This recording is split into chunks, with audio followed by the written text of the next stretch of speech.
বাহরাইনের visa নিয়ে বর্তমান পরিস্থিতি এবং সর্বশেষ আপডেট নিচে দেওয়া হলো।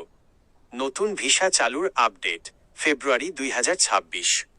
সর্বশেষ খবর অনুযায়ী বাহরাইন সরকার বাংলাদেশিদের জন্য ধাপে ধাপে ইন ফেজেস ভিসা সুবিধা পুনরায় চালু করার কাজ শুরু করেছে। 2025 সালের শেষ দিকে এবং 2026-এর শুরুতে বাংলাদেশ সরকারের সাথে বাহরাইন কর্তৃপক্ষের উচ্চ পর্যায়ের বৈঠকে এই বিষয়ে ইতিবাচক আলোচনা হয়েছে। কোন কোন ভিসা খুলতে পারে?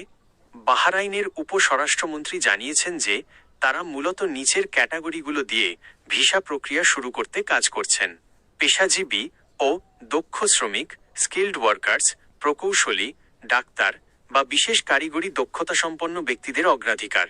ব্যবসায়িক ভিসা, বিজনেস ভিসা, যারা ব্যবসায়িক প্রয়োজনে ভ্রমণ করবেন।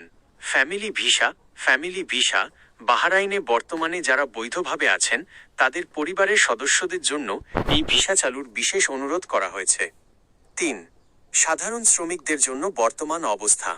2018 সাল থেকে সাধারণ শ্রমিক আনস্কিল্ড লেবার ক্যাটাগরিতে নতুন ভিসা ইস্যু করা বাহরাইন স্থগিত রেখেছিল। বর্তমানে এটি পুরোপুরি সবার জন্য উন্মুক্ত না হলেও সরকারিভাবে, যেমন বোয়েসেলের মাধ্যমে বা বড় কোম্পানির স্পন্সরশিপের ভিত্তিতে সীমিত আকারে কিছু প্রক্রিয়া চালু হওয়ার সম্ভাবনা তৈরি হয়েছে। 4. এখন আপনি যা করতে পারেন: পাসপোর্ট তৈরি রাখুন। আপনার পাসপোর্টের মেয়াদ অন্তত 2 বছর থাকা ভালো। দালাল থেকে সাবধান। ভিসা পুরোপুরি সাধারণ মানুষের জন্য উন্মুক্ত না হওয়া পর্যন্ত কোনো দালালের কাছে টাকা দেবেন না। সরকারি সাইট চেক করুন।